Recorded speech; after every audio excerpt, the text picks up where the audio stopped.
Bonjour à tous. Donc je vais vous présenter la transition énergétique dans les communes de la région Grand Chasseral. Grand Chasseral, c'est le nouveau mot pour dire le Jura bernois, grosso modo. Donc je suis David Vieille et je suis chargé des projets énergie pour la région, donc pour l'association des communes Jura bernois-Bienne. Donc qu'est-ce que Jura bernois-Bienne? Pour ceux qui ne le savent pas, donc c'est l'association des 40 communes du Jura bernois. Et on traite de tous les projets ayant une composante intercommunale. Donc on parle d'aménagement du territoire, de planification des transports, de développement durable, d'énergie, etc. On est 5 salariés, dont nos bureaux sont juste ici à l'étage à la Couronne. Et on mandate également on est aussi le centre de conseil régional en énergie et on mandate à ce sujet Jean-Luc Juvet qui est ici et qui va vous présenter encore son expérience avec la voiture électrique ce soir. Donc il a aussi à disposition, si vous avez des questions.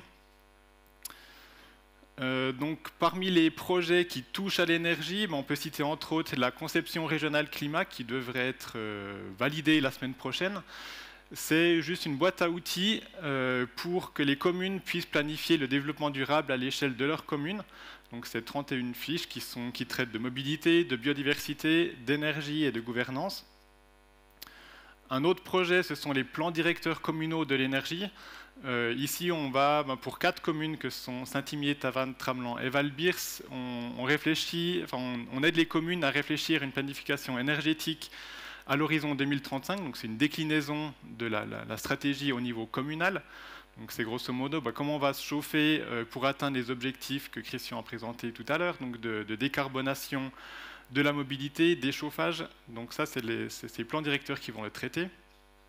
Et enfin, on a la région énergie Grand Chasseral, donc qui va sur les 2 prochaines années, 2024-2025, porter 3 projets autour du solaire sur les bâtiments communaux, autour des écoles et autour du potentiel de méthanisation. Donc voilà, c'est pour certains des projets dont on traite chez JBB. Vous trouvez tout ça sur le site de JBB, jb-b.ch. Au niveau du bilan énergétique du Grand Chasseral, donc c'est un bilan qui a été fait pour voir où en est la consommation d'énergie et quel impact elle a sur l'effet de serre. Ce bilan a été fait dans le cadre de notre candidature pour Région Énergie et on voit assez clairement en fait que ici vous avez donc les carburants qui représentent 18% de la consommation d'énergie, mais en termes d'émissions annuelles de gaz à effet de serre, on est à 30%. Donc on voit aussi très fortement l'impact qu'a la mobilité, qu'a la voiture sur le bilan carbone de la région. Et on voit aussi que voilà, si on passe à la voiture électrique, cette part de carburant devrait quasiment disparaître. Et la part d'électricité va augmenter, mais pas autant, va pas augmenter pour couvrir ces 30%, ces 18% pardon, d'énergie, puisque l'efficience des moteurs électriques est nettement supérieure à celle des moteurs thermiques. Ici, on a les émissions de gaz à effet de serre du secteur des transports, et on voit aussi assez facilement que ici on a la voiture qui est responsable de 72% des émissions de gaz à effet de serre et tout le reste, donc les camions, les services de livraison, les bus, donc, globalement c'est 98% des émissions des transports qui sont liées au trafic routier. On ajoute à cela ces 36% d'énergie consommée qui sont fossiles à 92%, c'est 14 litres de carburant qui sont brûlés chaque minute en Suisse. L'emprise au sol, un tiers presque des surfaces d'habitation sont dévolues au transport. Et enfin, au niveau économique, toute cette énergie, ces carburants, c'est finalement de l'argent, c'est d'énergie dont on dépend de l'étranger et qui nous coûte 10 à 13 milliards de francs par an. Donc au niveau de la neutralité carbone, si on veut atteindre cette neutralité carbone, j'arrive pas à voir, on en est ici, puis on devrait, d'ici 2050, diminuer de 95%. C'est-à-dire comment on va y arriver. Alors il y a bien sûr la décarbonation, donc ça c'est l'Académie de la mobilité du TCS qui a proposé cela. Donc c'est premièrement décarboner, donc la voiture électrique c'est un élément déterminant. On a besoin de cet élément-là, mais ce n'est pas le seul. Vous voyez qu'il là, il y a aussi on parle de vélo électrique. Est-ce qu'on peut peut-être remplacer une voiture du ménage par un vélo électrique, utiliser le train, Il y a aussi toutes les mobilités actives, donc là on parle de démotorisé, donc pour un trajet, est-ce qu'on peut faire ce trajet avec la force de ses muscles, avec le vélo, la marche, la micromobilité, on entend les trottinettes, etc., pour remplacer la voiture.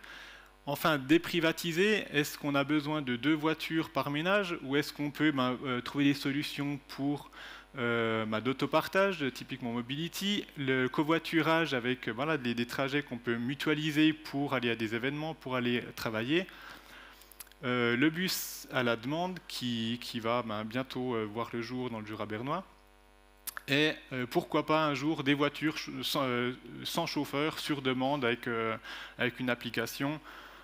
Ça paraît de l'utopie aujourd'hui, mais on pourra y arriver certainement un jour. Concernant les mesures de réduction, c'est aussi un autre aspect. Donc on a les commerces de proximité. Si on va acheter localement, on peut éviter de prendre la voiture pour faire 10 km pour aller faire ses commissions. Les loisirs, les vacances locales permettent aussi de réduire aussi la charge de la voiture sur le climat. Et enfin, toutes ces nouvelles solutions de télétravail, de télémédecine, les achats en ligne, qui évitent aussi certains des trajets.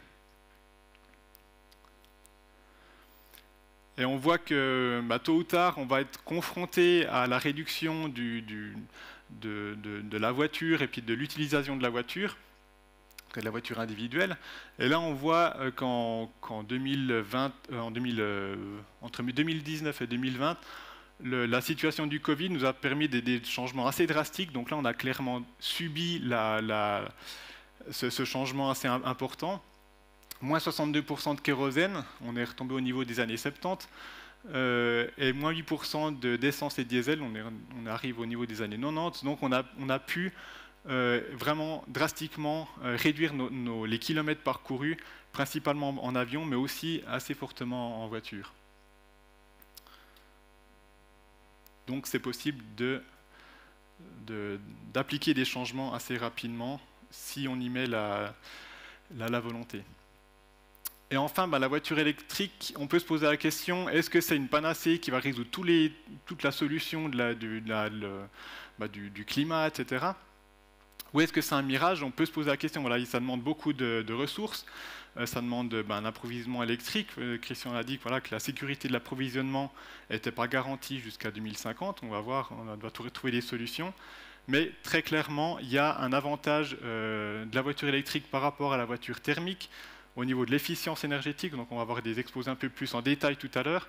Mais on parle d'un facteur 3, donc il faut, avec 1 kWh en voiture électrique, on fait 3 fois plus de distance qu'un kWh thermique.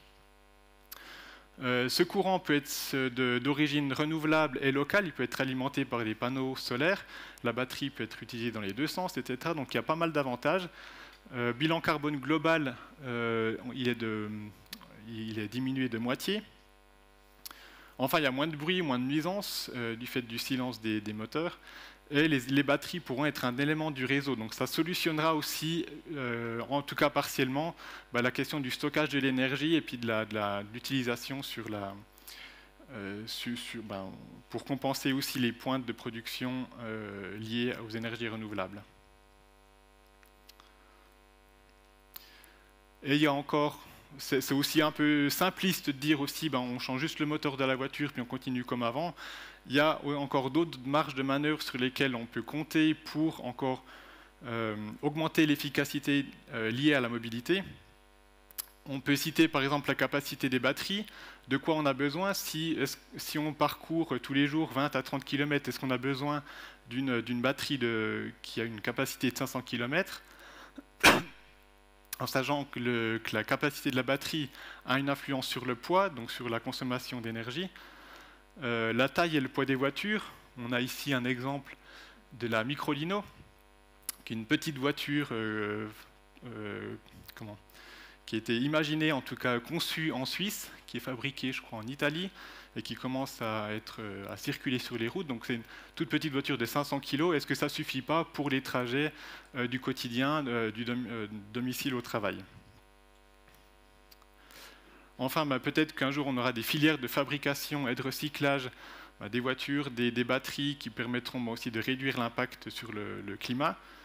On pourra aussi mutualiser l'infrastructure de recharge. On dit que d'ici 2035, il devrait y avoir 2 millions de bornes de recharge en Suisse. Si on la mutualise, c'est beaucoup moins. Puis peut-être mettre un parking commun dans le quartier, à voir. Il y a plein de solutions encore à inventer. Et enfin, mutualiser les véhicules en ayant, par exemple, quelques voitures en autopartage pour un quartier, pour une commune, plutôt que, encore une fois, chacun sa voiture. Voilà, donc j'en ai terminé avec mon exposé. Et je cède la parole. Ou je ne sais pas s'il y a des questions. Voilà, un grand merci. Aussi à toi, plusieurs questions qui sont déjà entrées. Même si l'approvisionnement énergétique, respectivement en électricité, semble garanti pour l'hiver 2023-2024, comment pouvez-vous promouvoir la mobilité électrique alors que le manque d'électricité pointe son nez? Alors, il y a plein de développements qui se font parallèlement. Donc, il y a le développement du solaire photovoltaïque, il y a le développement de l'éolien qui est un peu à la traîne en Suisse, mais qui devrait à terme aussi se développer. Puis on compte aussi sur la charge aussi de la capacité des batteries à stocker le courant qu'on a en excès en été, puis qu'on peut aussi stocker et réutiliser la nuit, par exemple, quand les besoins sont là. Mais il y a encore beaucoup de défis, j'en conviens, et puis l'approvisionnement n'est pas encore clairement garanti pour les prochaines années, mais on va trouver des solutions. On sera confronté à ce problème. Une deuxième question de Jean-Marc Angern. Solution proposée pour réduire les émissions, utiliser plus les transports publics. Ok, mais ils sont plutôt chers et vont le devenir encore plus. Y a-t-il quelque chose d'envisagé sur ce point? Alors les transports sont plus chers, ça c'est faux. Parce qu'on voit, quand on fait un trajet, on regarde ce que ça nous coûte en voiture, on dit bon, ça nous coûte quelques centimes d'essence. Et puis quand on regarde le billet de train, c'est clair que ça paraît plus cher. Mais on compte, dans le billet de train, tout est compris. Et on ne compte pas l'assurance, les plaques, l'entretien, la place de parc, etc. Il y a plein de coûts qui sont cachés dans la voiture et dans lesquels on ne prend pas compte. Moi, personnellement, je n'ai pas de voiture. Je sais, j'ai déjà fait les comparatifs, je connais les chiffres par rapport à d'autres amis qui ont une voiture. L'avantage est clairement en faveur du train. Si on prend les transports en public, ça coûte beaucoup moins cher. Donc, tu es vraiment un exemple aussi pour toute ta population ici. On voit, toi, tu ne vis pas en plein sens, tu vis un petit peu ailleurs, non? Mais tu le fais possible avec ta famille aussi. Donc, ça, c'est un bon exemple. Mais ce n'est pas toujours possible, ça, c'est clair. Hein? Ça dépend qui c'est et comment on est. Mais ce n'est pas toujours possible, mais on trouve toujours des solutions. Et puis, ne pas avoir de voiture, ça ne veut pas dire ne jamais utiliser la voiture. C'est aussi la petite nuance. C'est que moi, personnellement, j'utilise les transports en commun pour venir au travail, pour faire mes commissions. Mais quand j'ai besoin d'aller ailleurs où il n'y a pas de train ou de bus, on a une voiture Mobility à 3 km de la maison. On a des plateformes comme 2em.ch qui permet aussi de louer des voitures entre particuliers. Donc les particuliers peuvent aussi prêter leur voiture ou en trouver une s'ils en ont besoin. Donc on trouve toujours des solutions. Et on peut quand même, je ne suis pas extrémiste au point de dire je ne touche pas une voiture. Donc on voit, il y a quand même énormément d'éléments et de mesures qu'on peut prendre. Il y a aussi plusieurs appuis, on a vu ça de la part du canton avant. Mais vous voyez, les défis sont grands. Donc je pense qu'il faut vraiment considérer toutes ces différentes propositions, possibilités, les analyser bien, essayer d'en faire le mieux pour qu'on puisse vraiment faire, rendre le cadre meilleur pour les prochaines générations. Donc comme il y a tellement de petites pierres en fait, qui doivent entrer ensemble, que ce soit aussi un bâtiment après solide, on a un petit cadeau pour toi, je vais quand même l'expliquer maintenant. En fait, ça c'est on appelle ça des pierres. Des pierres, bien évidemment, ils ne sont pas faits de ciment, ils sont faits du bon chocolat suisse. Mais en fait, c'est des pierres de construction de Langnau. Et ça montre que c'est important qu'on mette toutes ces pierres ensemble de manière intelligente pour avoir une maison et aussi une région solide. Un grand merci. Beaucoup. Applaudissons, s'il vous plaît, encore une fois.